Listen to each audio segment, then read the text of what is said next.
Bom, agora de maneira oficial, boa noite a todos e todas. Como nós já dissemos, hoje chegamos ao último capítulo do livro, né, do José Maria Castilho, Jesus, a Humanização de Deus. Foi um período tão gostoso, momentos de muito aprendizado, de muita partilha, e espero que vocês realmente tenham e continuem sendo edificados, né? Se porventura quiserem reler esse livro tão polêmico, um livro às vezes difícil, mas eu tenho certeza que nos fez pensar, não é verdade? E hoje nós vamos trabalhar então o capítulo 13. E o Castilho ele vai dar um título que vale a pena nós lermos devagar, né? Ou meditarmos nele, que ele vai chamar de Jesus o Vivente. O Vivente. E é bom nós guardarmos esse termo que o Castilho usa, porque, como nós veremos mais adiante, esse termo ele concentra quase tudo o que o Castilho quer nos dizer. É como se ele fizesse uma síntese do seu livro, uma síntese do pensamento dele nesse capítulo. E eu achei, assim, eu gostei demais desse capítulo. Vai ter ali umas partes que vai dar uma incomodada, assim, aquele nos tira, incomodada no sentido de nos tirar da nossa zona de conforto, da nossa teologia tradicional e nos faz pensar, mas eu gostei bastante. E para destrinchar o pensamento, né, ele vai trabalhar o texto de 1 Coríntios 15, versículo 14. E o texto diz assim: antes de ler o texto, eu sempre gosto de lembrar, eu trabalho com slides, e se você está no celular, talvez os slides não estejam na sua tela. Então, passa as camerinhas para o lado aí até achar os slides. O texto diz o seguinte, Paulo escrevendo, o apóstolo, né? E se Cristo não ressuscitou, perdão, então é vã a nossa pregação, e também é vã a nossa fé. E o versículo 19, que é um pouco mais radical, o texto diz assim: Se a esperança que temos em Cristo é só para esta vida, nós somos os mais desgraçados de todos os homens. Outras versões vai chamar de os mais miseráveis de todos os homens. E é interessante porque o Paulo, quando ele está escrevendo isso, ele não está exagerando. Paulo, ele está apostando tudo. Ele está dando um all-in, né? Porque sem a ressurreição, a pergunta que nós devemos fazer é o que sobra do cristianismo? Se não existe e Jesus não ressuscitou ou não existe na concepção de certas pessoas essa essa questão da ressurreição, o que sobra do cristianismo? Vai sobrar uma boa filosofia moral sobre um mestre judeu, um mestre simpático ali que morreu de uma forma trágica. Ou talvez vai sobrar ali ensinamentos éticos de bondade e nada mais. Por isso que a ênfase do Castilho é no Jesus, o vivente, aqui no presente contínuo, né? Alguém de quem nós não guardamos apenas a lembrança, mas pela fé a presença é alguém que vive.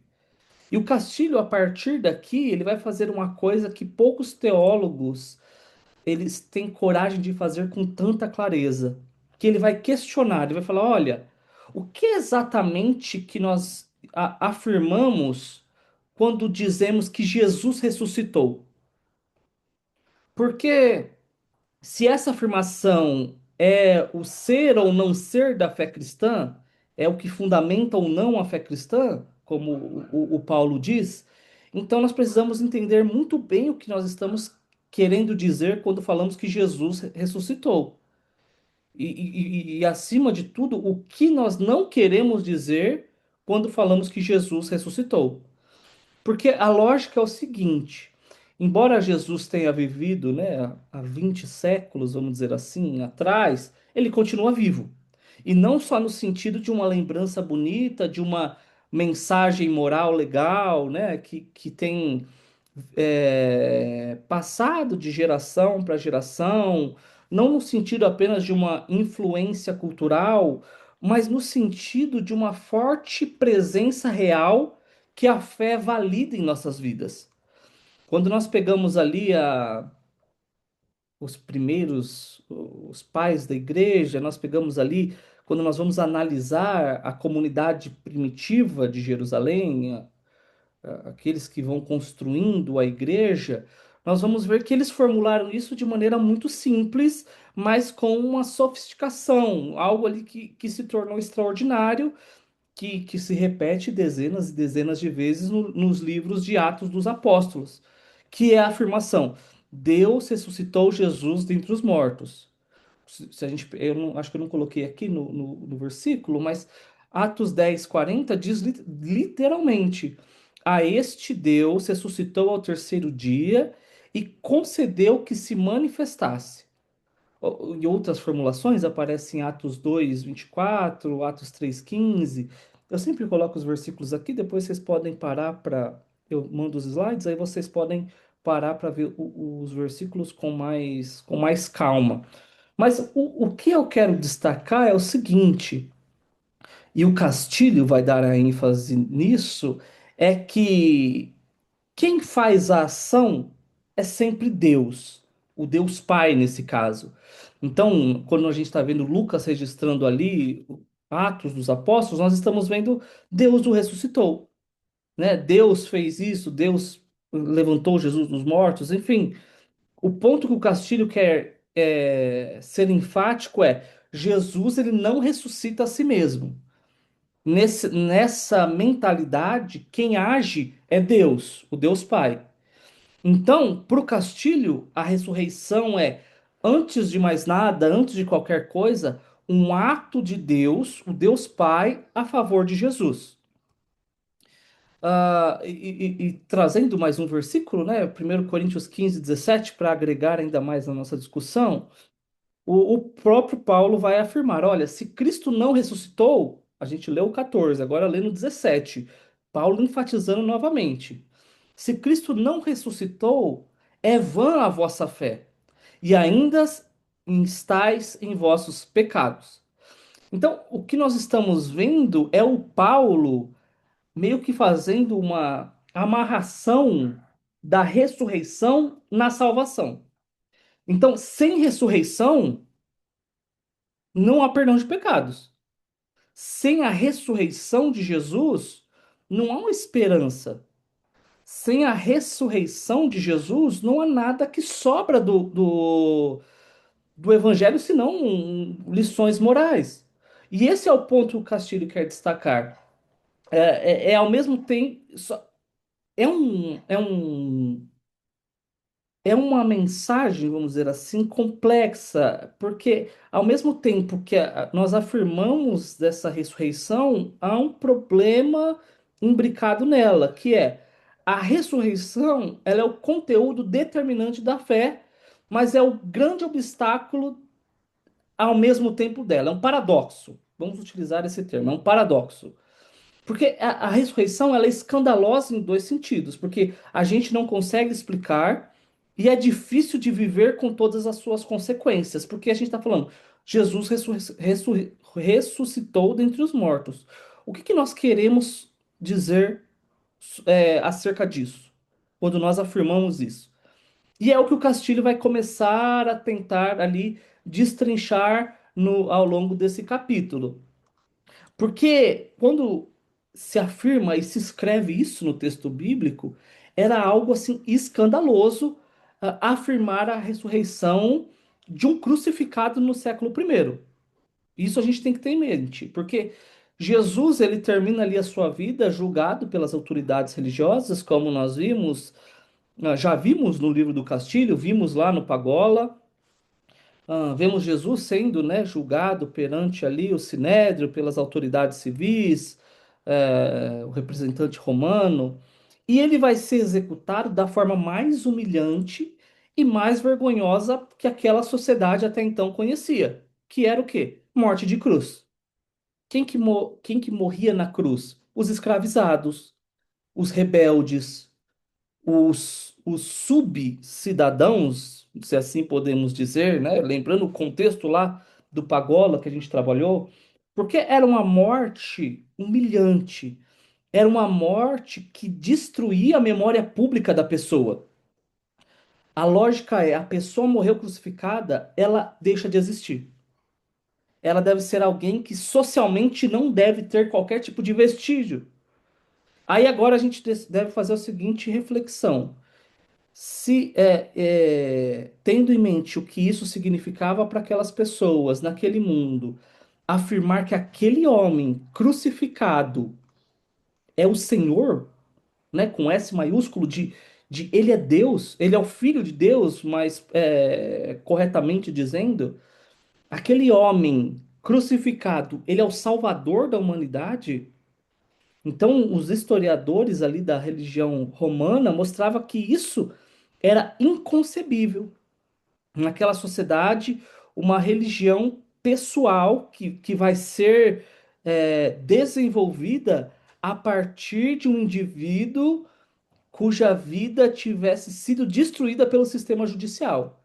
Enquanto as pessoas, as autoridades ali, religiosas e civis, crucificaram Jesus, tentando apagar os rastros de Jesus, né?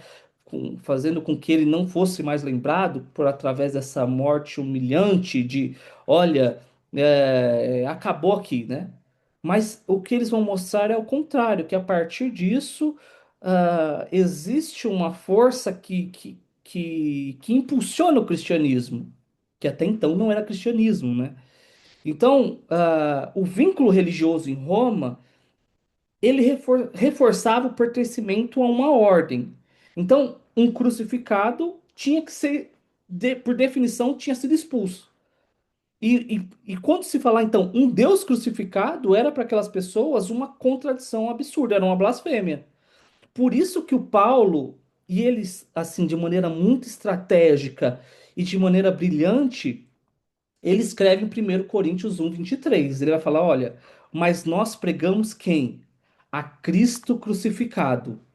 E esse Cristo crucificado, ele é o quê? Ele é escândalo para os judeus e loucura para os gentios. E essa necessidade não pesava apenas sobre os de fora, né, sobre o público pagão, pesava também sobre os próprios discípulos. Por isso, vale a pena nós lermos com calma, e depois façam esse exercício de ler esse texto de Lucas 24, de maneira ali mais detalhada.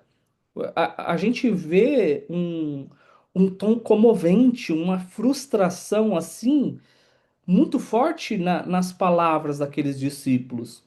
O texto diz assim, ó, Lucas 24:21. Vamos só ler essa parte. E nós esperávamos que fosse ele o que havia de redimir Israel. Mas agora, depois de tudo isso, e já hoje, o terceiro dia desde que as coisas aconteceram. Olha o que eles estão dizendo, olha, nós esperávamos, a nossa esperança estava naquele homem, né? Eles esperavam no passado, para eles já não tinham mais jeito, já não esperavam mais. Porque a morte de Jesus na cruz tinha destruído a esperança deles. Então, nesse cenário, a ressurreição não era apenas uma afirmação difícil para os de fora. Era uma afirmação difícil até mesmo para a fé dos próprios discípulos. Porque eles estavam dizendo: olha, o nosso Senhor, a quem nós depositávamos a nossa fé, ele foi morto na cruz. É como se eles dissessem: não tem mais jeito. Não tem mais. Toda a nossa esperança foi por água abaixo. E é por isso que o Castilho ele vai enfatizar e vai dizer que nós temos que entender dois fatos, né, duas situações acerca disso. Primeiro é a necessidade que os discípulos tiveram de afirmar que Deus tinha ressuscitado o crucificado. Esse é um primeiro ponto que ele vai destacar. Olha, isso era um problema para eles. E segundo era a dificuldade enorme que eles tinham, que essa afirmação fizesse sentido quando aconteceu o fato. E essa dificuldade vai ser registrada no próprio texto bíblico, e é aqui que a coisa começa a ficar mais interessante, porque o Castilho vai começar a trabalhar a questão da constituição do Filho de Deus através da ressurreição. E aqui começa aqueles pontos mais incômodos do Castilho que nós temos enfrentado ao longo desse semestre. Porque ele vai dizer que a formulação mais antiga que nós temos no Novo Testamento sobre a identidade divina de Jesus não diz, olha, Jesus sempre foi filho de Deus. Isso é o Castilho falando, tá, gente? E lembrando, não somos obrigados a aceitar. Aqui é o Castilho falando. Então, ele vai dizer para o Castilho que Jesus foi constituído filho de Deus pela ressurreição. Isso é problemático. Isso é polêmico, vamos dizer assim. E ele vai se fundamentar isso através de alguns textos de Romanos. Eu coloquei só aqui, opa, Romanos 1, 3 e 4. Depois vocês leiam com calma, eu vou ler para vocês aqui. O texto diz assim: acerca de seu filho, falando sobre Jesus, né? Deus Pai sobre Jesus. Acerca de seu filho, o qual, segundo a carne, nasceu da descendência de Davi e foi declarado, ou o termo aqui que ele usa, é constituído, filho de Deus em poder, segundo o Espírito de Santidade, pela ressurreição dentre os mortos, Jesus Cristo, nosso Senhor. Então, para o Castilho, né, esse termo que o Paulo usa em Romanos é, é algo na leitura dele, Jesus só vai ser constituído filho de Deus a partir da ressurreição. É como se fosse a consumação do ato que gerasse, que desse essa, entre aspas, né, essa legitimidade de Jesus ser o filho de Deus. Aí ele vai pegar um texto de Atos 13, 33. Opa, não trouxe aqui também, desculpem. E o texto diz assim, ó: como também está escrito no Salmo: Tu és meu filho e hoje te gerei. E em Hebreus também, 1:5 eu também não trouxe aqui. Mas ele vai trabalhar com essa questão do hoje te gerei. Então, para o Castilho, há um hoje, há um momento específico. E, e esse momento específico que Deus assume ali a paternidade de Jesus é o momento da ressurreição. E reforçando, isso é teologicamente complexo, mas é o que nós estamos trabalhando aqui, a ideia do Castilho. Porque, seguindo essa lógica, significa que a Igreja Apostólica ela não pensava o Filho de Deus em primeiro lugar como uma realidade eterna, pré-existente, como eu tenho essa concepção e não. E confesso que o Castilho não mudou a minha opinião sobre isso. Mas de Jesus como Filho de Deus desde os tempos eternos. O próprio e ele vai se fundamentar muito disso depois ele vai dizer que o texto de Paulo, né, é anterior àquele texto de João, do prólogo de João, né, que no princípio era o Verbo e o Verbo era Deus. Então o Castilho ele monta uma linha do tempo, uma linha histórica ali para tentar justificar isso. Então ele vai falar, olha, Romanos 1 vem antes ali de João e vem antes também dos concílios que vão trabalhar esse conceito do Filho de Deus. Mas basicamente o que o Castilho quer que nós percebamos é o seguinte, olha, desculpa, gente.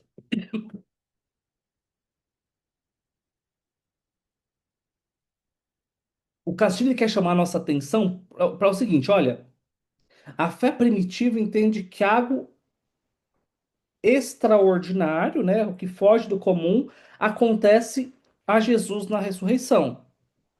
Para o Castilho, ele não retorna ao que ele sempre foi, né? Para o Castilho, na ressurreição, Jesus é elevado, ou o termo que ele utiliza é Jesus é constituído em algo que ele antes não era.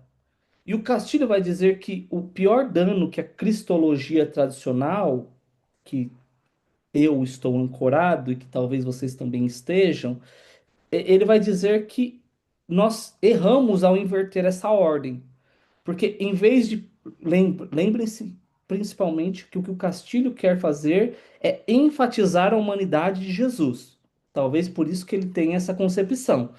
Então, para o Castilho, em vez de partir do homem, do homem Jesus, para chegar ao Cristo ressurreto, né, como plenitude do humano, para ele é um erro, né? E porque ele vai dizer que nós não devemos partir dessa concepção do Deus eterno, pré-existente. Por quê?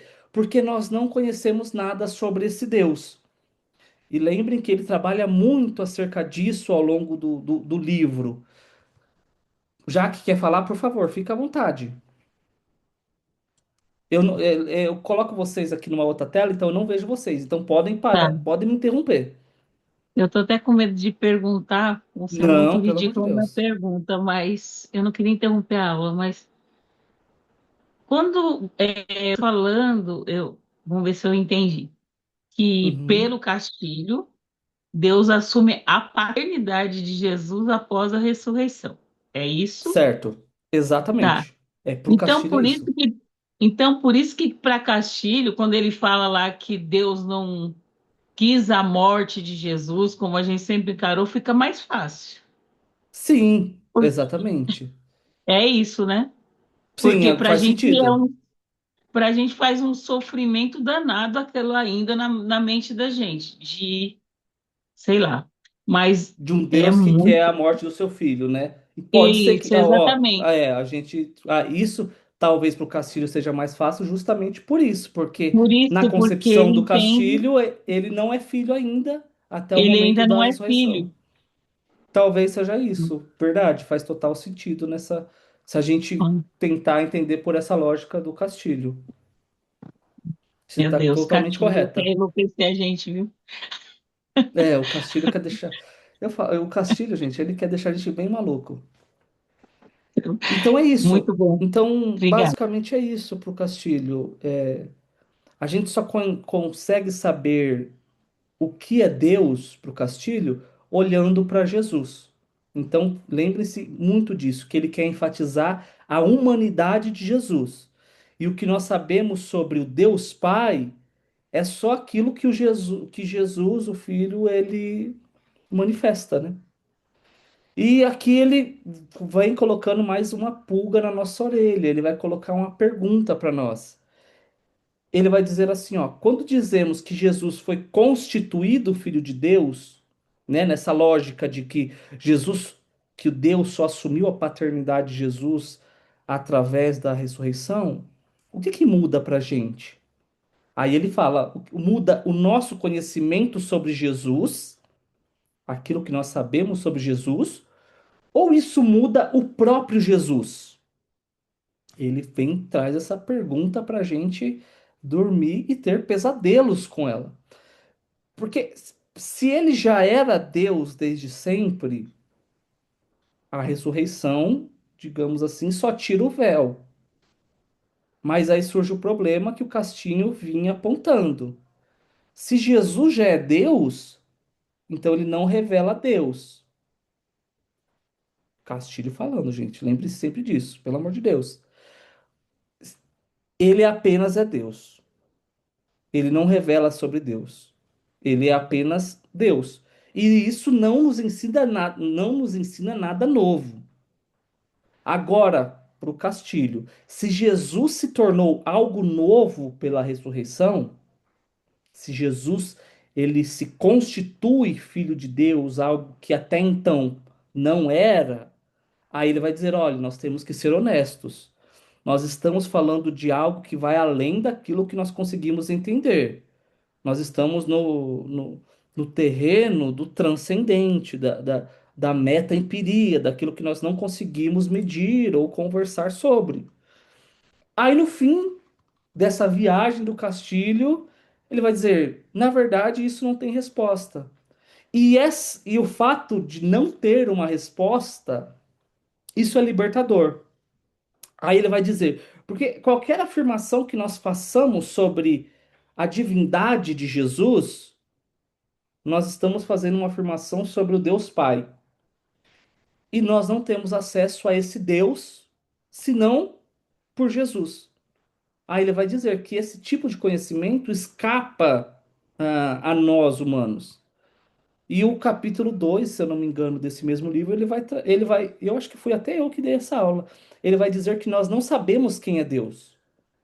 E ele vai fazer, ó, mas se é assim, então nós temos que mudar a pergunta, já que ela não tem uma resposta, e isso é libertador para nós, então vamos mudar a pergunta. Aí ele vai dizer, em vez de perguntar o que Jesus é no sentido metafísico, né, do que Jesus é nessa transcendência da sua divindade, nós temos que nos perguntar o que que esse Jesus faz? O que que esse Jesus revela? Ou melhor, o que que acontece através da vida desse Jesus? E aqui a gente acaba voltando para a tese central do livro, que é o que eu disse para vocês. Eu senti que é tipo, ah, ele faz uma síntese a partir desse capítulo. Ele vai falar o que que é esse Jesus? Jesus, ele nada mais é do que a humanização de Deus. Em Jesus, o Deus Pai, aquele Deus que até então, na concepção do judeu, era um ser assim inacessível, em Jesus esse Deus ele se torna acessível. Por quê? Porque ele se torna humano. E na ressurreição, esse humano, ele não desaparece. Pelo contrário, ele é confirmado. Ele vai dizer que a ressurreição de Jesus é como se fosse o ápice da sua humanidade. E a partir disso, ele vai trabalhar três consequências que ele vai chamar do erro tradicional. Ele vai dizer que são três consequências catastróficas que vêm de identificar Jesus diretamente com Deus, né, sem o cuidado da mediação que Jesus propõe. A primeira consequência, ele vai dizer que Deus oculta, que é o fato de essa ênfase de Jesus somente no divino, é que a gente oculta o lado humano dele. E os fiéis passam a pensar em Jesus da mesma forma que olhavam para esse Deus Pai distante. Eles vão dizer que nós olhamos para esse Jesus como alguém poderoso, como alguém julgador, como alguém que é inacessível. E cada vez menos nós pensamos nele em um homem, como ele foi. O Jesus histórico, como nós vimos até aqui. Nós esquecemos e não damos importância para o contexto de Jesus, como Castilho, como Pagola trabalhou muito. E ele vai dizer que em Jesus Deus acaba ocultando o homem. E é exatamente o oposto que essa a encarnação de Jesus como humano significa. Ele vai falar, olha, a encarnação significa que em Jesus o humano se torna o lugar onde Deus se revela. Só que a cristologia tradicional, ela inverte isso. Em Jesus, Deus se mostra apesar do humano. É como se o humano fosse um empecilho para que Deus se revelasse. Só que para o Castilho, não. Olha, Jesus ele é 100% humano e a gente precisa falar sobre isso. Essa manifestação de Jesus na forma humana não é só um paliativo, vamos dizer assim, né? O Castilho falando sobre isso, né? E ele vai falar, vamos exemplificar com isso. Quando você ora para Jesus, ele pede para que a gente faça um exercício, né? Quando você olha para Jesus e quando você ora para ele, você imagina alguém de carne e de osso que teve fome, que se cansou, que chorou, né, quando o amigo Lázaro morreu, ou nós, quando oramos a ele, nós imaginamos aquela figura luminosa, alguém é, transcendente. Como é que a gente Imagina Jesus quando nós oramos para ele, né? E esse é o Castilho pedindo para que nós refletimos acerca disso. Ele vai dizer, óbvio, que é a segunda opção. A gente está imaginando alguém ali que é inacessível, Jesus ali, um ser luminoso, enfim. E ele vai falar: olha, isso aqui é um problema teológico, não é uma questão simples. Porque, e lembrando, o que ele quer trazer é essa evidência da humanidade desse Jesus. Aí o segundo ponto ele vai trabalhar, a segunda consequência, né? Ele vai dizer: olha. A doutrina mais comum que nós ouvimos é que Jesus ele é 100% Deus e 100% homem. Ele é perfeito na divindade e perfeito na humanidade. Aí ele vai falar, mas na prática, isso não funciona, pessoal. Na prática, a gente tende a enfatizar muito mais, e aqui ele não está errado, né, ao denunciar isso, a divindade de Jesus, do que quando alguém esvazia a humanidade dele. Ele vai falar: se alguém questiona que Jesus é Deus, automaticamente nós, crentes, nós condenamos aquela pessoa. Nós dizemos que ela é herege, nós dizemos tantas outras coisas acerca disso, mas o fato de alguém fazer ao contrário, dizer que Jesus, se alguém questionar que Jesus não foi homem, a gente não se importa tanto com isso. E ele vai dizer, olha, isso é um erro, porque se nós estamos esvaziando a humanidade de Jesus, se isso é algo, um problema de segunda ordem, a gente está trazendo um problema até para a própria encarnação, porque a gente não está falando que Deus se humanizou. E o terceiro ponto, ele vai dizer, olha, se a gente não trabalha essa questão, a leitura dos evangelhos ela se torna um pouco ali embaçada, ela se torna um pouco complicada. Por quê? Aí ele vai trazer que ninguém quer trabalhar a questão a sério, né, do Jesus histórico. Ele vai falar que existe uma certa tendência de nós abandonarmos esses aspectos históricos de Jesus, ele vai chamar isso de ceticismo histórico. Porque aí, por exemplo, quando a gente lê textos como Jesus se cansou, Jesus dormiu, Jesus chorou, a gente começa a querer ficar complicando as coisas. A gente fica, mas ele era Deus, Deus, será que. Como que pode, né? Deus chorar? Então ele vai chamar isso de ceticismo histórico. Ele vai falar que a gente precisa trabalhar e resolver esse tipo de questão, porque senão esses tipos, essas, esses aspectos emocionais que Jesus apresenta como ser humano se tornam um problema. E antes da gente avançar, né, eu achei por bem a gente oferecer uma aplicação, né, uma aplicação pastoral, uma aplicação concreta, de forma que nós aplicássemos isso nas nossas vidas, né? Porque eu vejo que o Castilho ele problematiza muito e às vezes, sendo sincero com vocês aqui, é, às vezes parece que ele quer polemizar, né? E eu falei, não, vamos fazer uma aplicação séria em cima disso, né? Vamos tentar extrair algo bom, que nós estamos acostumados, vamos dizer assim. Basicamente, o que o Castilho ele quer é que nós olhássemos para os evangelhos sobre um homem real, não um homem qualquer, né? Porque disseram sobre ele, né? Falaram que ele era Deus. Mas ele não deixou de ser um homem. E novamente aqui a gente precisa recapitular lá o Pagola, a gente recapitula o Castilho nos seus primeiros capítulos. Jesus, ele era sim um judeu galileu ali do primeiro século. Jesus, ele tinha mãe, ele tinha vizinhos, ele tinha amigos. Jesus sentiu medo, ele sentiu pavor no Getsemane.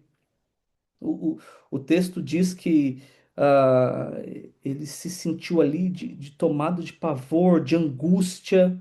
Esse mesmo Jesus, ele orou pedindo: olha, Pai, Se possível, afaste de mim esse cálice.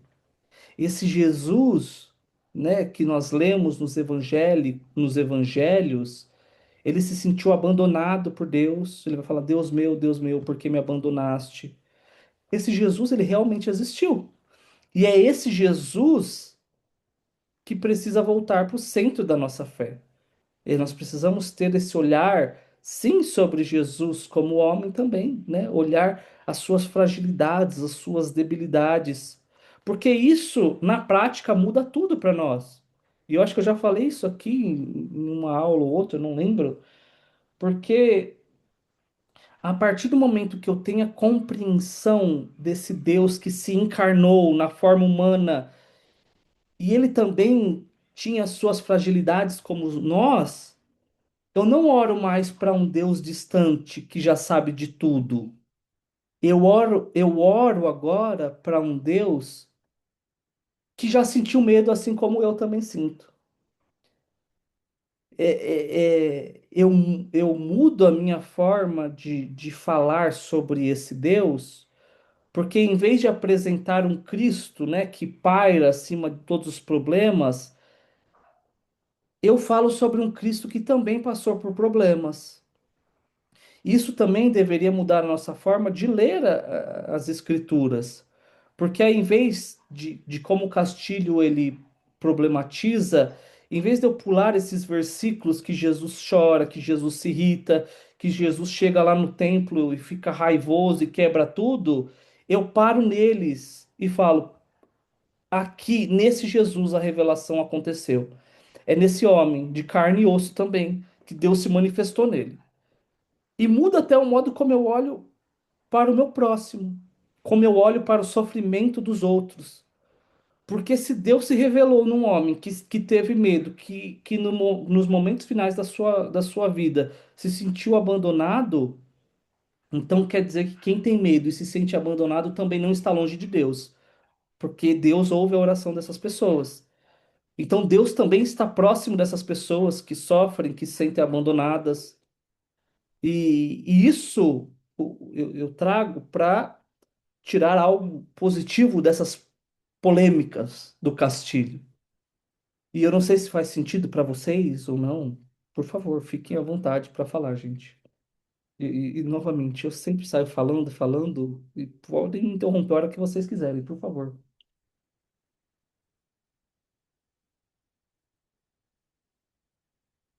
Pois bem, e após dito isso, né, nós tirarmos ah, aspectos positivos das polêmicas do Castilho, ele vai trabalhar então algo que é crucial e eu senti que é importante também nós falarmos sobre isso, que ele vai fazer a diferença entre o que é reviver e o que é ressuscitar. E ele vai cravar, ele vai falar assim, olha, reviver não é ressuscitar. E a gente chega no coração do capítulo porque ele vai trabalhar o que significa ressuscitar. E ele vai fazer uma distinção, né, como eu disse, do que é reviver e o que é ressuscitar. E ele vai falar: olha, reviver, e ele vai trabalhar alguns textos bíblicos acerca disso. Por exemplo, reviver é o que aconteceu com a filha de Jairo, reviver é o que aconteceu com o jovem de Naim, reviver é o que aconteceu principalmente com Lázaro. Ele vai falar, olha, esses três, eles voltaram à vida histórica. Essas pessoas voltaram à vida. Só que eles continuaram sujeitos ali ao tempo deles, ao espaço, à fome, ao cansaço. E, sobretudo, eles morreram outra vez em algum momento. Lázaro morreu de novo, o jovem de Naim morreu de novo. Não há outro destino para quem volta a essa vida. Ele vai dizer: olha, reviver é só regressar à condição de mortal novamente.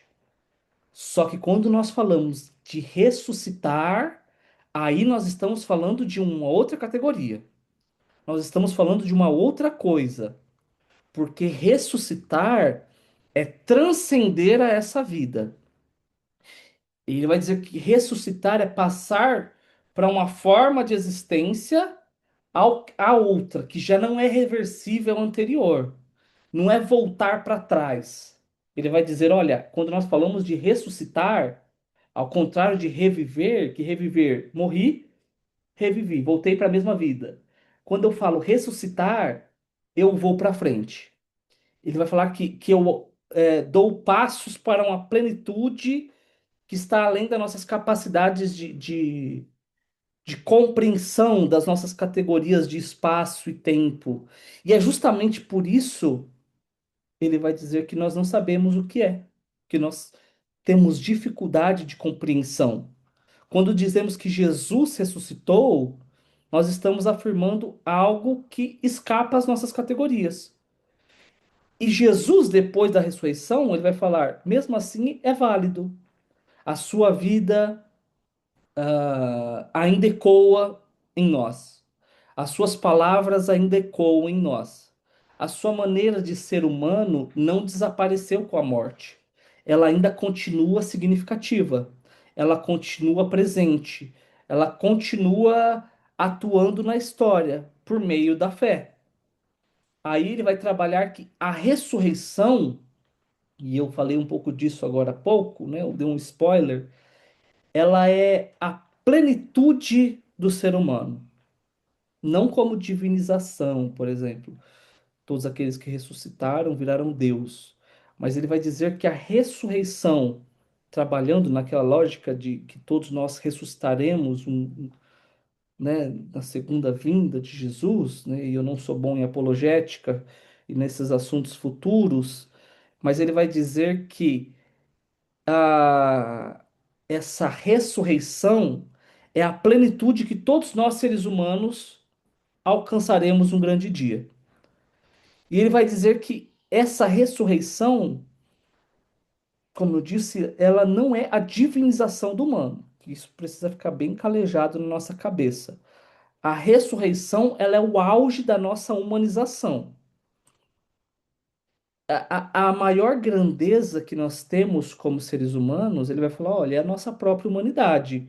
E quando ela é de fato humana, quando ela é de fato liberta de todas as nossas corrupções, que ele vai chamar de inumanidades, que é o egoísmo, medo, violência, inveja, tudo isso, esses aspectos negativos que nós temos como seres humanos, quando nós formos libertos disso, nós alcançamos o auge e nós.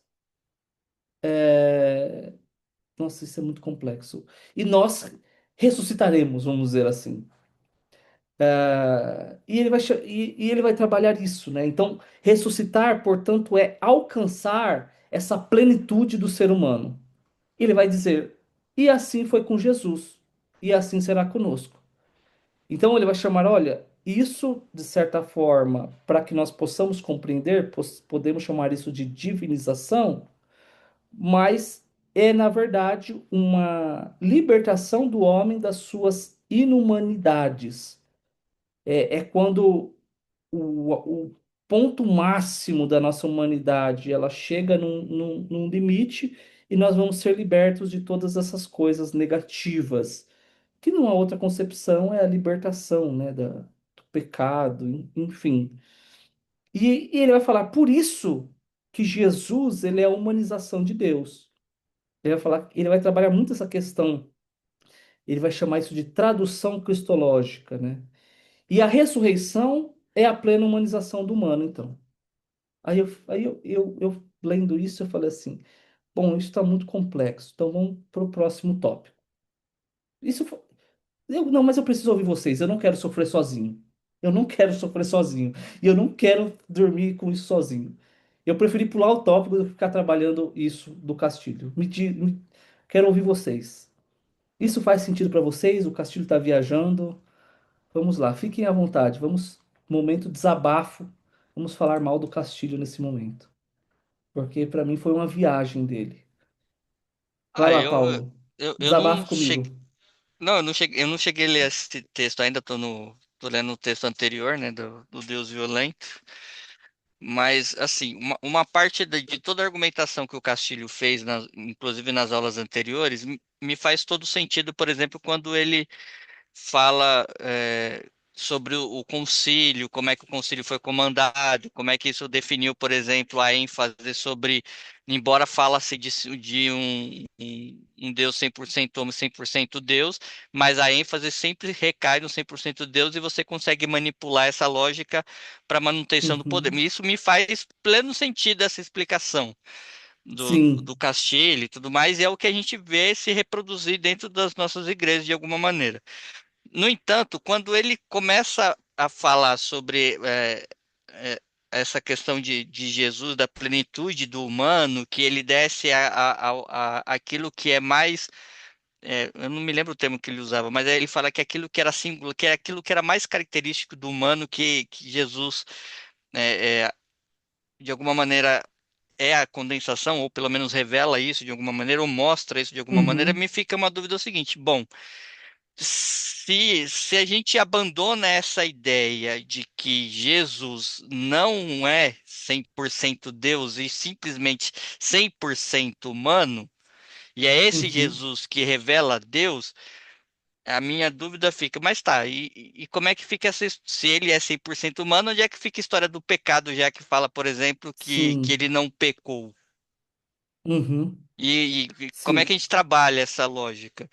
E se ele é 100% humano ou a plenitude da humanidade, concorda que outras pessoas também poderiam repetir de alguma maneira esse feito, não necessariamente Jesus? Sim, E sim. essa É ficou exatamente essa a me pulga, né? gerando isso. É que É, eu um não pouco sei, eu não, eu essa aula é a mais confesso difícil, que viu? Só para avisar, tá? Essa de hoje é, aqui, para mim, é a mais difícil. como eu disse, é meio que ele faz a síntese do livro dele. Ele começa a dizer tudo o que ele disse ao longo do livro, mas de maneira, acho que mais não tanto, não destrincha tanto elas, e eu também achei muito difícil essa leitura. Mas só trazendo um pouco de luz para isso que você falou, também para E mim, é muito que eu não lembro desespera, de ter desculpa, visto. Oi, Jaque, pode falar. desculpa. E quando você fala que é síntese, isso dá um desespero, porque dá vontade de voltar lá para a primeira aula e falar assim, eu perdi todas as aulas, não é possível. É, não, isso é verdade. Mas não é, É, parece que você perdeu alguma coisa, de você falou assim, bom, quando eu achei que eu estava entendendo a cabeça desse homem, aí ele eu não joga tudo por entendi água nada, eu abaixo. preciso voltar tudo de novo. E eu tenho até que, o que eu ia falar é, eu tenho até que ver se ele, depois desse livro, ele escreve alguma coisa para meio que complementar as ideias desse livro. Eu, particularmente, eu não sei. Eu sei que aquele livrinho da capinha vermelha dele também é um resumão desse livro grandão dele aqui. Mas eu nunca li o vermelhinho, não. Eu só tô lendo esse aqui, É, o vermelhinho eu tenho ele aqui em casa, mas o dessa o que capa eu já branca, liguei né? para até para a editora, tudo, não tem outro livro e eles não pretendem editar esse livro. Reimprimir, Ele só né? tem no Kindle e mais nada. E, infelizmente, um livro tão bom desse, a É. gente quer, a gente quer sublinhar, quer revisar, enfim. Mas é que E normalmente esses livros de difícil leitura, esses livros mais acadêmicos, acabam não vendendo, não tem uma adesão tão grande, senão pelo que público pena. da teologia. Mas só trazendo uma luz aqui para a gente acerca disso que o Paulo trouxe para a gente realmente, né? De que principalmente onde é que entra o pecado, e eu digo isso porque é algo que também me incomoda muito, né, na concepção. É bem provável que o Castilho, ao escrever isso, ele não tenha a mesma concepção de pecado que nós temos, como a queda do homem, né? Vamos dizer assim. E isso foi até uma das coisas que eu tive que recorrer ao pastor André. Falei, pelo amor de Deus, me ajuda aqui. Aí ele meio que disse basicamente isso também, né? Que na leitura desses teólogos, eles não têm a mesma concepção de pecado como uma teologia mais tradicional. Então, por isso que eles têm essa liberdade para problematizar muitas vezes aquilo que para nós é sacro, né? que para nós é óbvio. Então, pelo fato de ter inúmeras interpretações do que é pecado e não estar preso somente àquela leitura, por exemplo, da queda do homem e do pecado original, é, então ele tem essa liberdade para problematizar. Tanto que eu não encontrei no texto dele uma definição do que é pecado. Ele não trabalha isso, né? Uma definição. Então talvez Paulo e todos os demais aqui seja por isso que ele tem essa liberdade. Nossa, eu ia usar um termo aqui bem feio, eu não vou usar, né? Mas talvez por isso que ele não tem o rabo preso com a teologia, vamos dizer assim.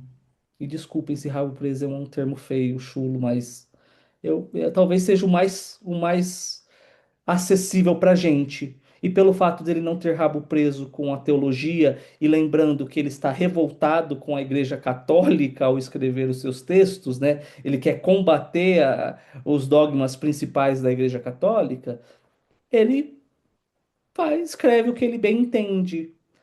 E é aquilo, né? E eu acho que e é interessante a gente ter esses momentos de realmente tirar da nossa zona de conforto também. Eu acho legal isso. E eu falei isso para os meninos, os outros professores, porque eu, particularmente, nunca tinha pego um texto, sendo bem sincero, gente, tão complexo como esse.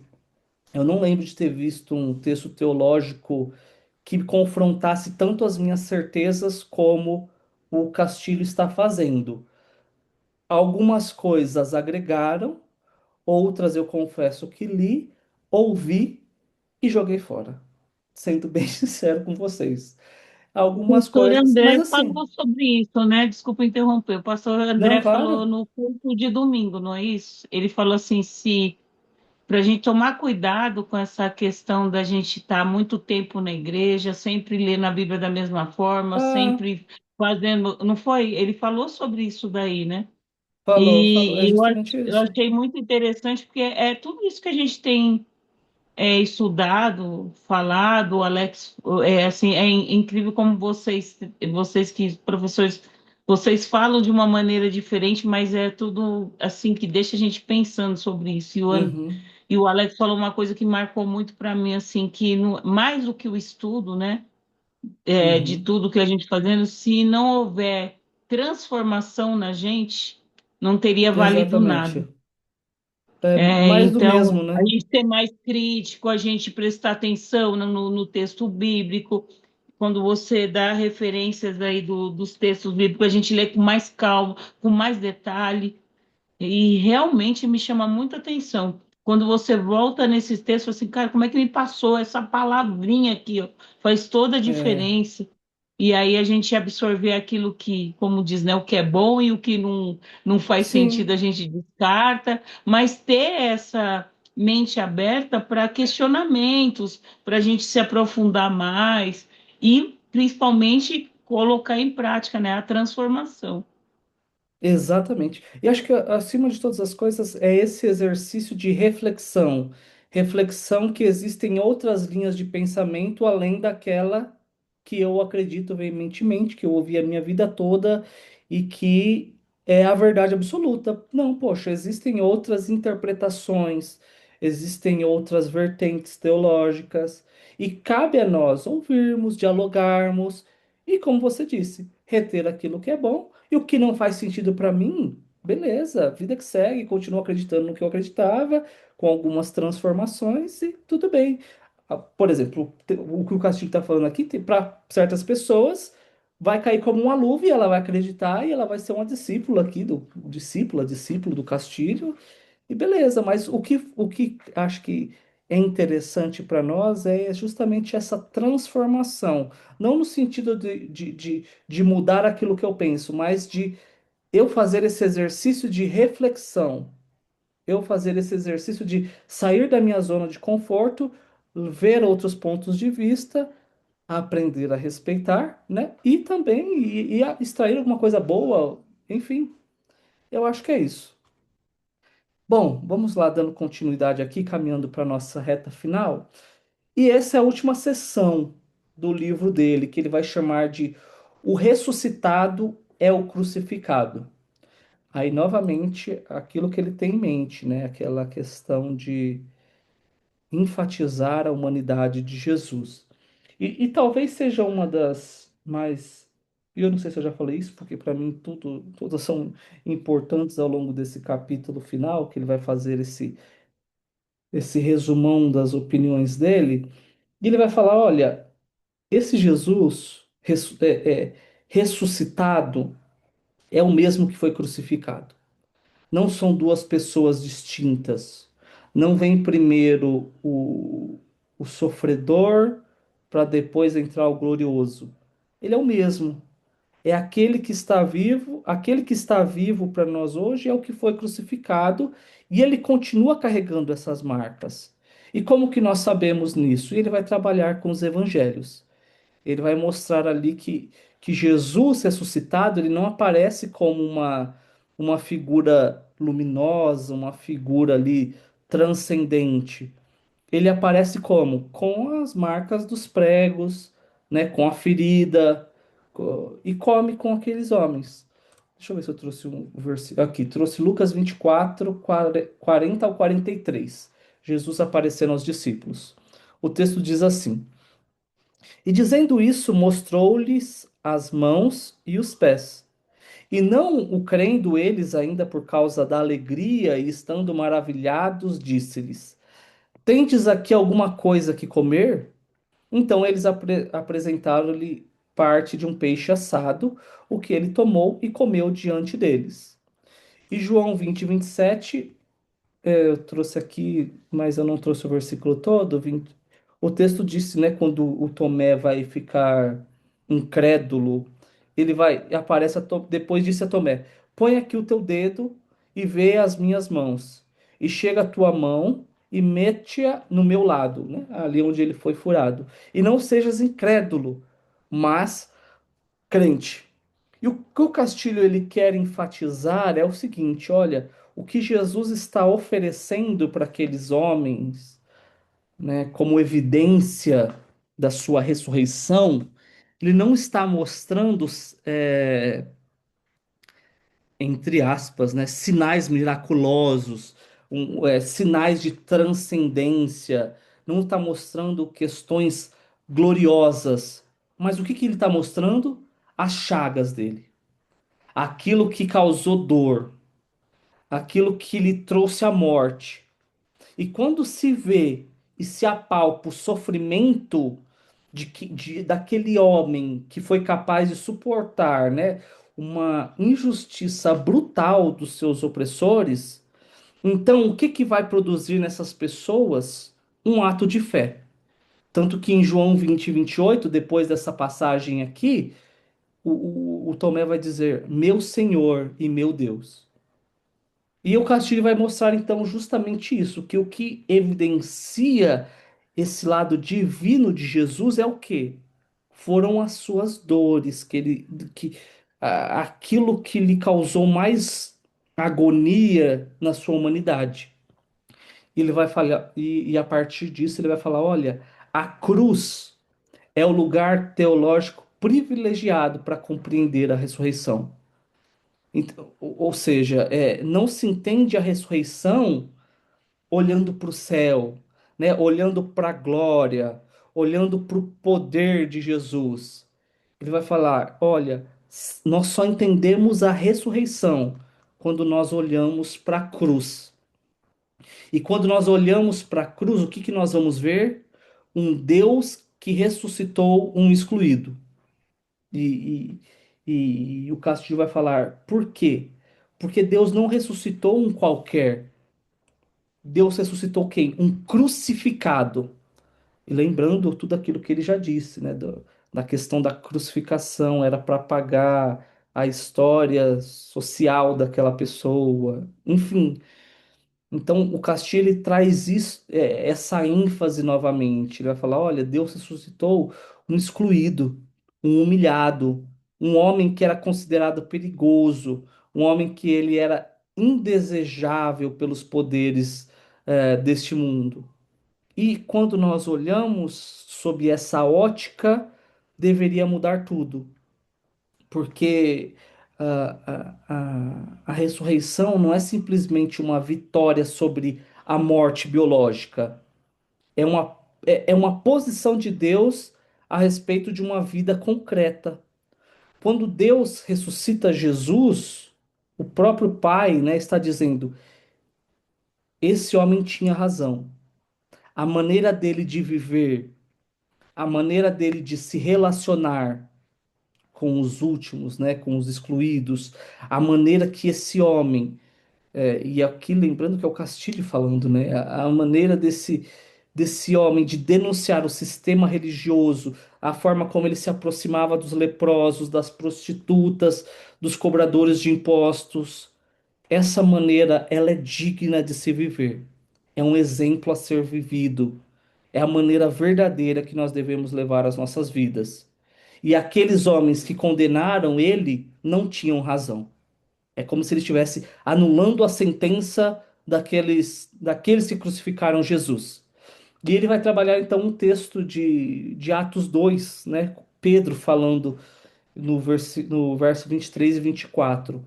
A este, Pedro se referindo a Jesus, né? Sendo entregue pelo determinado conselho e presciência de Deus, vós o tomastes crucificando e matando pelas mãos de injustos, a qual Deus ressuscitou, soltas as ânsias da morte, pois não era previsível que fosse retido por ela. Atos 4:10, eu não trago aqui, mas eu vou ler para vocês. Seja conhecido de vós todos e de todo o povo de Israel, que em nome de Jesus Cristo, o Nazareno, aquele a quem vós crucificastes e a quem Deus ressuscitou dentre os mortos, em nome desse é que este está são diante de vós. Falando acerca de si mesmo, né? Pedro se referindo a si mesmo. E aqui ele traz a atenção novamente para aquela situação. Vós o matastes, mas quem ressuscitou? Deus. É uma forma de para o Castilho de afirmação e de denúncia ao mesmo tempo. Denúncia de que quem matou estava errado. E denúncia por, óbvio, que por extensão, que todos que continuam matando, né, permanecem errados. E Castilho ele levanta um ponto aqui que normalmente passa despercebido por nós, que é por que que os primeiros cristãos eles eram perseguidos por pregar a ressurreição? Ele vai falar: olha, hoje, se a gente prega a ressurreição no culto, a gente, entre aspas, acha bonitinho e muitas vezes são pregações que dão sono, que faz a plateia bocejar, porque hoje não é um tema controverso, mas naquela época, no século I, era. E ele vai trabalhar ali o texto de Atos 4, ele vai falar: olha. Estando eles ainda falando ao povo, sobrevieram os sacerdotes e o capitão do templo e os saduceus, indignados de que ensinassem o povo e anunciassem em Jesus a ressurreição dos mortos. E lançaram um deles e o encerraram na prisão até o dia seguinte. Então, o Castilho vai mostrar que esse texto de Atos 4, né, Pedro e João são presos por causa da pregação da ressurreição. E isso ele pede para que nós analisássemos o contexto disso, porque eles não estão sendo presos por pregar uma teologia, vamos dizer assim. Eles estão sendo presos porque eles estavam pregando que Deus ressuscitou Jesus. E isso tinha uma implicação, entre aspas, né, uma mensagem por trás desse discurso que era o seguinte: que Deus se pôs ao lado daqueles que as autoridades religiosas e civis condenaram.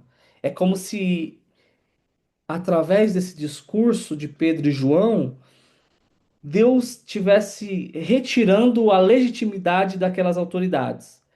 Então isso mexe aonde? Mexe na política, né? Então aí ele vai trabalhar o texto lá de Estevão, né? Porque o texto de Atos 7, que é o texto de Estevão, o texto diz que o Estevão proclama o quê? Eis que vejo os céus abertos e o Filho do Homem que está em pé à direita de Deus. Então, falando, olha, aquele homem que foi crucificado, agora ele está do lado de Deus.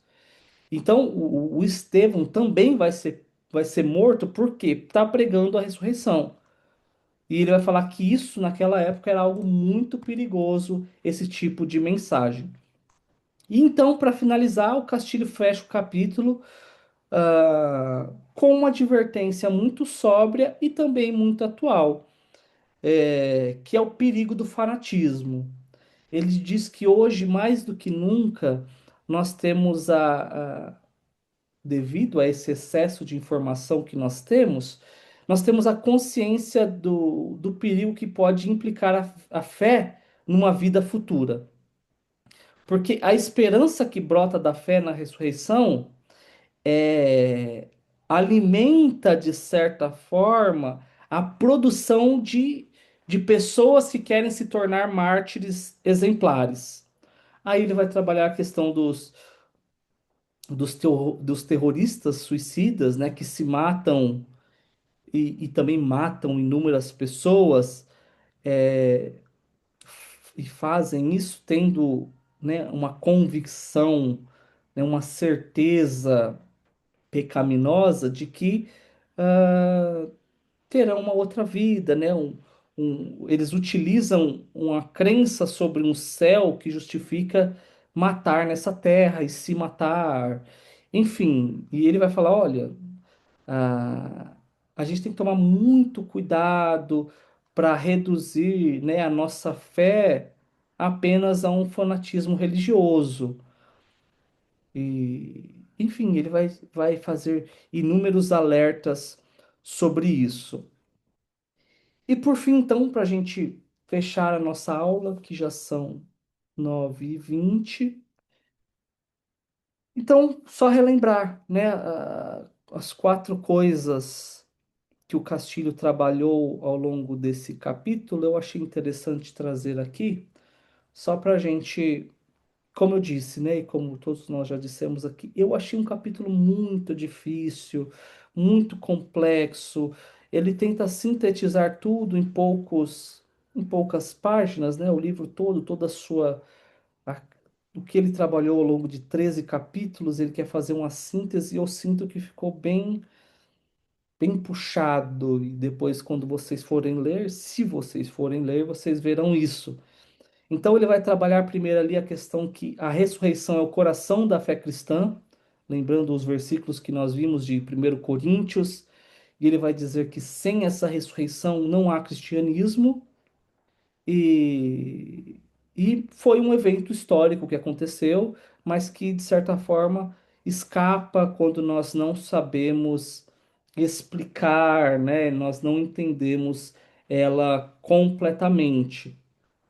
O segundo ponto, que o ressuscitar é a plenitude do humano, ele vai dizer que esse aspecto da ressurreição é o auge do ser humano, né? É o ápice da humanidade, onde nós vamos nos despir daquelas inumanidades, daqueles aspectos negativos que nós temos, que na nossa compreensão mais tradicional, né, é produzida pelo pecado, enfim.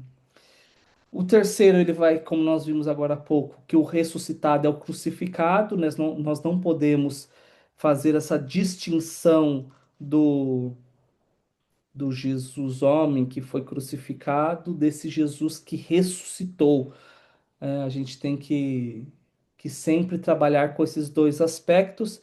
E por último, que a fé na ressurreição, se for uma fé autêntica, ela é inseparável de uma consciência crítica, né, frente a essas instituições religiosas que se tornam, né, instrumentos de poder e que acabam gerando violências em nome de Deus e gerando aspectos negativos para si e para outros, e usando essa ressurreição, essa esperança de um pós-morte, esperança de um aspectos vindouros e em prol, né, de interesses egoístas.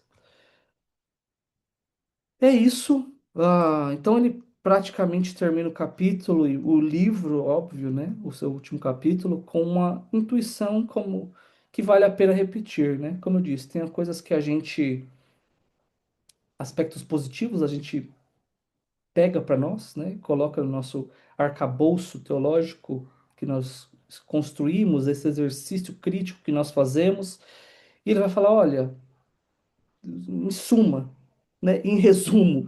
Ao longo de todo esse livro, o que eu queria dizer é o seguinte: aquele que não ama não conhece a Deus, porque Deus é amor. E nós só sabemos que esse Deus é amor porque eu olho para esse Jesus humano. E, e ele vai dizer: lembrem-se, o amor de que João fala aqui, né? Quando ele cita esse texto de 1 João, não é o amor a Deus ou o amor de Deus, é o amor mútuo entre os seres humanos, o amor que Jesus se manifestou que existe nesse Deus Pai. E se esse amor realmente é verdadeiro, então a ressurreição de Jesus, em última instância, ela é a confirmação eterna de que o amor entre os seres humanos é o lugar onde Deus se mostra. Da forma que que Jesus amou as pessoas, é, é a maneira onde eu posso enxergar o Deus Pai. É a maneira onde eu olho que essa ressurreição realmente ela foi concreta. Aí ele vai dizer, olha, Jesus, o vivente, ele traz o nome do capítulo. Ele vai falar, ele continua vivendo aqui. E ele vive aonde? Em cada gesto de amor, em cada gesto de cuidado, de justiça, de defesa do humilhado, de acolhimento, ah, daqueles que não têm onde repousar a cabeça, dessa luta contra a indiferença. É aí que esse amor mora. Não é num céu abstrato, não é nessa esperança do pós-morte. É aqui também. É na vida secular, é na vida comum, é no meu dia a dia, onde esse amor entre humanos deve acontecer. E é por isso, ele falando, que no fim das contas que vale a pena ser cristão. Porque o Cristo em que nós cremos não é uma ideia, ele não é uma vida o transcendente, né? Mas ele é e foi um ser humano exemplar para nós, que continua vivendo através da nossa fé, através dos seus ensinamentos, através das suas palavras. E principalmente, ele continua vivendo onde há amor, onde há consolo para a dor, onde há uma mão estendida para o necessitado. É aí que Jesus mora. E é aqui que o testemunho de Jesus se faz presente. E ele encerra o seu livro com essas lindas palavras, né? Com exemplos que nos faz refletir também, né? Que faz com que nós olhemos realmente para esse Jesus, né? Esses aspectos humanos, humano de Jesus que ele trabalhou ao longo dos 13 capítulos. Em síntese, como nós já dissemos, né? Foi uma leitura bem gostosa, gostei, incômoda, nos tirou da nossa zona de conforto muitas vezes, mas eu sinto que depois desses 13 capítulos valeu a pena ler o Castilho, viu?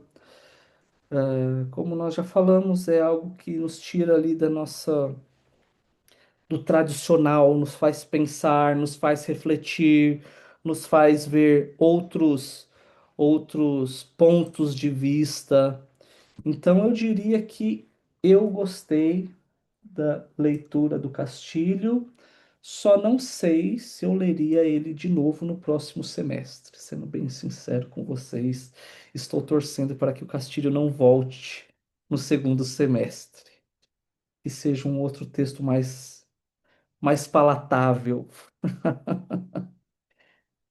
É isso, gente. Alguma consideração, algum ponto que vocês queiram trazer? sobre Eu ainda, sobre o ainda curso. tô ruminando aqui esse texto, porque na verdade, assim, no final, um dos slides ali no final, você colocou que, ali naquela síntese que tem os quatro itens lá, Aham, que Deus ressuscitou um crucificado. é. Bom, se Deus ressuscitou o crucificado, de alguma maneira não é uma. Me pareceu meio contraditório, por exemplo, Castilho afirmar que Jesus se constitui filho a partir da ressurreição, já que ele Uhum. estava ressuscitando um já um crucificado. Então há uma lógica de continuidade se ele está ressuscitando o crucificado. Então ele não constitui um filho na ressurreição, ele ressuscita o seu filho. Sei lá, É, é que. essa parte aí me deu um nó aqui, mas fora isso, tem muita coisa que dá pra gente caminhar com Castilho, muita coisa. Dá, Agora dá. tem outras que ou não consigo caminhar porque eu não entendi, mas tem bastante coisa que dá pra caminhar com ele. Não, sim. Eu acho que aqui, quando ele vai falar sobre esse aspecto do ressuscitado ao crucificado, Paulo, é que ele trabalha muito essa questão Ele ressuscitou aquele que sentiu dores, né? Que ele trabalhou a partir das chagas, ele ressuscitou aquele que sofreu. Vai mais nessa linha. Ele não vai. Depois você dá uma olhada lá nesse capítulo. Ele não vai trabalhar, ele não vai entrar nesse aspecto meta-empírico ou do Filho de Deus. Ele vai trabalhar isso. Ele vai falar, olha, aquele homem que teve as suas mãos furadas, que teve a sua barriga perfurada. Foi ele que o Deus Pai ressuscitou. É basicamente isso que ele vai trabalhar nesse terceiro aspecto. Mais alguém? Senão a gente ora, E eu agradece a acho que ele Deus e. deixou mais coisas positivas do que negativas, na minha opinião. É verdade, É eu um, é também. um livro para ler com calma, mas assim, foi muito boa essas aulas. Assim, é para revisitar, tem que revisitar esse livro aí várias vezes. É, É não, como isso o Paulo sim. falou, tem coisas que o entendimento ainda não chegou, o tico-teco está balançando, tremendo, palpitando, respirando por aparelho. É, Mas eu isso é acho que Deus verdade. vai revelando assim. Se para Não, você isso que é um sim. professor achou difícil de dar nós simples mortais, cheio de fé, nós temos muito mais fé do que Mas é como eu disse, toda a e eu digo assim que toda a minha formação teológica, ela sempre foi muito tradicional. Ela vem de uma teologia muito conservadora. Você lê Castilho, você lê Pagola, de uma teologia um pouco mais. Eu vou utilizar um termo aqui que eu posso estar errando feio, mas é um termo um pouco mais liberal no sentido de que foge dos padrões, tá? Não liberal de por heresia, mas é uma leitura que são pessoas que fogem, né, da teologia tradicional. Então, a gente lê Pagola, a gente lê. Mas o que acontece? Isso é muito bom. E eu falei isso para os meninos também, para os outros professores, para o André, para o Andres, para o César, para o Alex, que eu gostei dessa leitura. E eu nunca tinha lido o texto do Castilho, porque justamente por causa dessa minha formação conservadora. Nesses seminários mais conservadores, eles não querem que você tenha acesso a esse tipo de leitura, porque é considerado perigoso. Perigoso para o seminarista ler tipo algum texto desse e querer seguir 100% o Pagola o Castilho ou os ensinamentos de qualquer um deles. Eu lembro que quando, eu acho que eu falei isso lá na aula do Pagola. Eu lembro que certa feita um aluno, um seminarista levantou a mão e falou assim: Professor, o senhor podia fazer. Gente, isso aqui eu juro para vocês. E foi justamente dessa forma. O seminarista falou assim: Professor, o senhor poderia fazer indicações sobre leituras do Jesus histórico para a gente entender um pouco mais sobre o contexto? Enfim. Ele falou assim: esquece isso. Esquece esse negócio de Jesus histórico, é muito perigoso. Esse negócio de Jesus histórico é mais para os liberais, enfim. a teologia fundamentalista conservadora, ela não quer que você pense. Hoje eu vejo isso. Ela quer que você siga e reproduza o mesmo modo de pensar. Mas aí, quando eu me confronto com um Castilho que me tira da minha zona de conforto, eu falo: opa, peraí. E isso faz com que a gente tenha vários exercícios de reflexão. E como nós dissemos aqui, coisas Isso já boas eu me faria extraio. no mesmo dia procurar todos os livros do tema, É, porque alguma coisa estava errada. é. É justo, E é, eu não se não precisava querem que nem você tenha ler acesso, alguma coisa Pagola. está errada. O Pagola já trouxe um tapetinho para a gente assim lindo, maravilhoso. E ouvir um pouco de vocês, mesmo nas outras aulas ali, se eu ouço o professor falar isso, eu falo assim, "Bom, eu quero todos os livros que falem a respeito disso. Por que que ele quer que eu esqueça? Alguma coisa tem." Exatamente, é isso mesmo.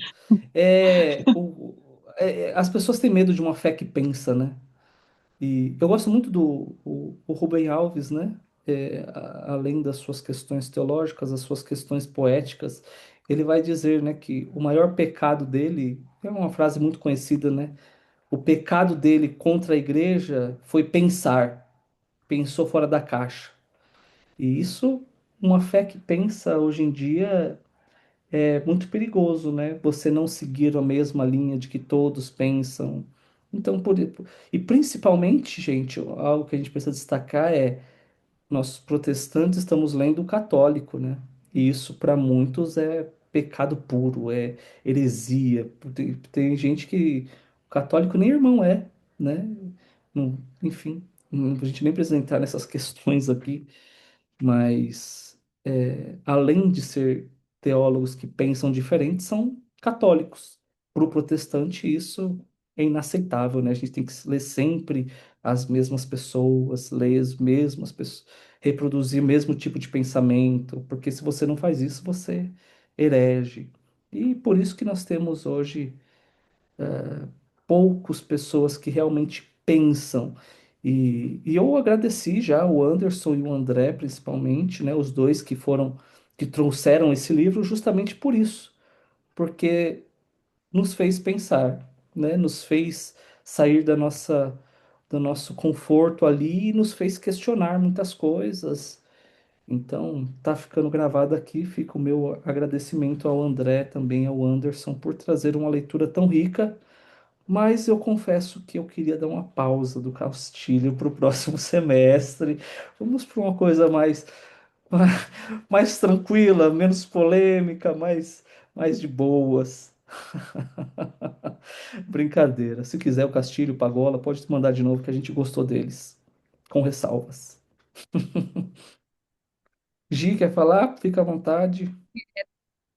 Não, é isso que você falou sobre essa coisa mais conservadora. Eu acho que não me assustou muito esses textos, que eu acho que eu já estou acostumada. Às vezes eu vejo vocês tão assim, e eu falo, faz total sentido para mim, porque eu acho que eu já estou acostumada por conta da IBAB, né? Então, Sim, sim, é, é. é exatamente isso. E essa parte herética, como você disse, eu acho que já está. Já tá A Bíblia calejada, né? tem que conhecer, a gente tem que conhecer a verdade nos liberta, né? E É. fica, eu tinha antigamente, bem antigamente, eu me batizei em 99, então já tem uma caminhadinha boa aí. No início, eu pensava o seguinte: se eu escolhi um pastor, se eu escolhi uma igreja, eu tenho aquilo como referência. E é só Uhum, aquilo. Porque se eu estiver ouvindo, ou vendo, ou qualquer coisa assim de outro, ou de outros, já começava a confundir um pouco a cabeça. Então a gente acaba se adestrando, né? uhum, Num único sentido ali. E aí você não abrange os seus conhecimentos, né? Você não abre a sua ótica para isso tudo. Então, quando você começa a ouvir um pouco daqui, um pouco dali e ver aquilo que faz sentido e analisa tudo e retém o que é bom. É isso que a gente tem que Uhum. aprender.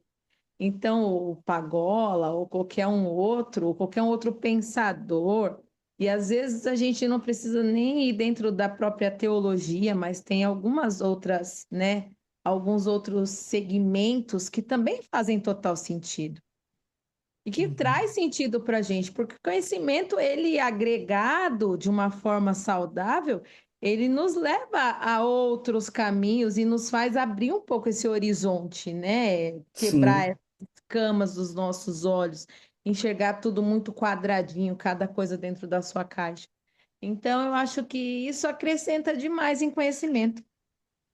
Então, quando eu vejo vocês assim tão entusiasmados, eu vejo o Paulo tão entusiasmado, eu falo, uau, como é bom conhecer coisa nova, já que falou umas coisas assim, nossa, uau, tá brotando na minha cabeça. E eu acho Não isso é novidade. Para mim não é é nem novidade, Gê, porque eu já ouvia o Ed falar sobre esses autores. Só que, né, nas igrejas, acho que o Paulo tem mesma coisa assim. Na igreja que a gente vai, a gente não pode questionar sobre essas leituras. Agora estou com o pastor novo, enfim, ele tem uma outra visão, parece que sim. Então, assim, você vê um homem como o Ed, as pregações que ele faz, a coragem que ele tem. Aí depois eu conheci, através do Ed, eu conheci o André lá nas conversas pastorais e ver aquele povo que pensa e começa a citar livros.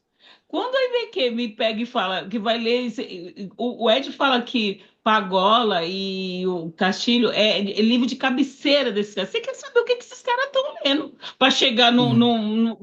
num pensamento desse que, no fundo, a gente sempre questionou, mas não tem coragem de falar. A gente até, e outras coisas que realmente eu nunca ouvi falar. Algumas coisas foram novidade, mas você quer saber desse leitor. Só que se eu pegar um livro desse sozinha, sem um bom professor como a gente tem aqui, a gente não consegue. Eu, pelo menos, não consigo, nem. Vai passar muita coisa desapercebido. Com uma aula assim mais detalhada, fica mais tranquilo, mas não me surpreende essas ideias. Para falar a Uhum. verdade, não porque eu acompanho o Ed há pouco tempo, mas suficiente para entender o que ele fala, né? Ele é um homem corajoso, né? E o André é corajoso, o Gustavo lança um livro com esse título.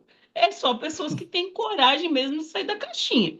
Falar que é um cristão batista é só quem tem muita coragem, porque para eles já estão queimando, para outras pessoas eles estão queimando lá no meio do inferno, né? Porque o fogo pega pesado mesmo. Não quer nem saber. É uma coisa tão absurda que a gente vê assim. A gente entra na internet, vê os comentários, é umas coisas assim que nossa, é cruel. Não dá nem para ter diálogo com a pessoa, porque é surreal, né? E um ponto também, acho que a gente tem que ressaltar, que, por exemplo, a gente está falando de André e do Ed, a gente está falando de intelectuais, né? A gente pegar, acho que a minoria da igreja evangélica hoje tem a sofisticação que eles têm intelectualmente, né? mas eu É, assim, que essa visão de trazer para todo mundo esse conhecimento, é isso? sim, exatamente, de tornar isso acessível. E isso é o pensar Caixinha, fora da caixa, é. da caixinha e levar o conhecimento num todo, porque eu acho que às vezes a pessoa ela tem esse medo, essa questão que você colocou Uhum. aí. Às vezes um professor, um teólogo, ele começa a enxergar, ele começa a ver que algumas coisas fazem sentido, mas isso faz com que você comece a enxergar e comece a questionar e a querer Exatamente. vezes o pensar, o levar a fazer você pensar, te tira um pouco dessa necessidade de ter alguém te direcionando o tempo todo, sabe? Embaixo dessas coberturas que é o É, isso vai fazer conhecimento. até o professor ou o teólogo ter que ler, né? E ele não quer ter esse trabalho de ter que explicar coisas que, por exemplo, a verdade, gente, é que às vezes nem não vai ter resposta. A gente não vai ter resposta, os Bem, os pastores também não vão não ter tem resposta, tá tudo resposta. bem. Exatamente Tudo isso. bem. Porque Tá tudo você bem, né? não tem que deter todo o conhecimento. Exatamente, exatamente. Se Só que não às vezes consegue. o ego Eu do fui professor, do Mas teólogo, praticamente não expulsa tem. de uma. o fato de saber que o seu ego vai ser, né, tá lá inflado e vai, putz, eu É, não não vou ter sei. resposta, eu vou falar não Professor é sei. esse que não sabe. É, Tem que exatamente. saber, né? Eu praticamente fui expulsa de uma aula de EBD justamente por causa de uma aula de Hebreus. Eu fui fazer uma pergunta, mas deu uma confusão tão grande. O olhar do pastor para mim era tão fulminante e eu comecei a insistir na pergunta, deu uma confusão tão danada. Eu sei que foi bom, porque eu vim parar aqui. Porque eu percebi que as aulas não era para perguntar nada, não podia questionar nada, e ele ficou muito irritado porque saiu do cronograma dele lá, né? Das aulas, mas você, mas se é aula, né? Eu posso Mas, mas ainda bem que você perguntar. está aqui, Enfim, Jaque. Ainda bem que você chegou aqui. Aqui realmente você pode deu tudo perguntar, certo, né? questionar, fica à vontade. Eu sei que eu estou um pouco chata, viu? Não, que é isso, que é isso. Não fala isso não. Gente, é isso já também. A gente já está estendendo muito aqui, 9h45, pelo amor de Deus. Não quero que vocês não voltem no próximo semestre. Paulo, você consegue tirar nossa foto, tradicional foto aí, postar lá no grupo?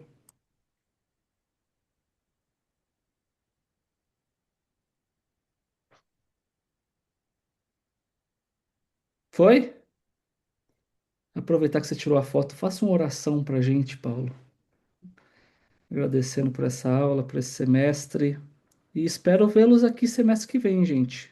Mesmo nessa mesma entoada, nesse mesmo ritmo, vocês, poxa, se faltar, nem sei se vocês faltaram.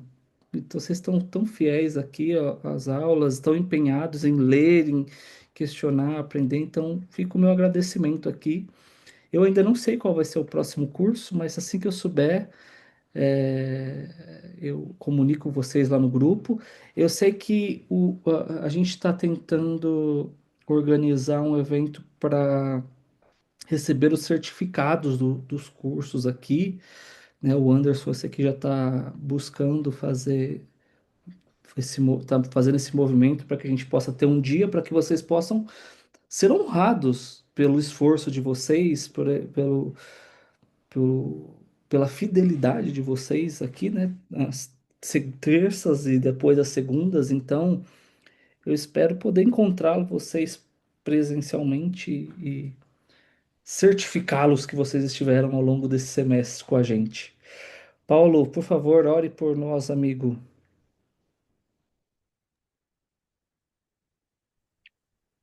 Pai, bendito Deus, queremos nesse momento te agradecer, Senhor. Te agradecer por esse período rico de aprendizado, esse momento rico de trocas, esse momento rico que nós pudemos nos conhecer um pouco mais, esse momento que nós pudemos tirar dúvidas e a partir de um pouco conhecimento que nós temos, compartilhar um com os outros. Foi um momento edificador, Senhor. Que possamos ter outros momentos como esse e que também nós possamos conseguir agregar outros irmãos e irmãs sedentos pela tua palavra.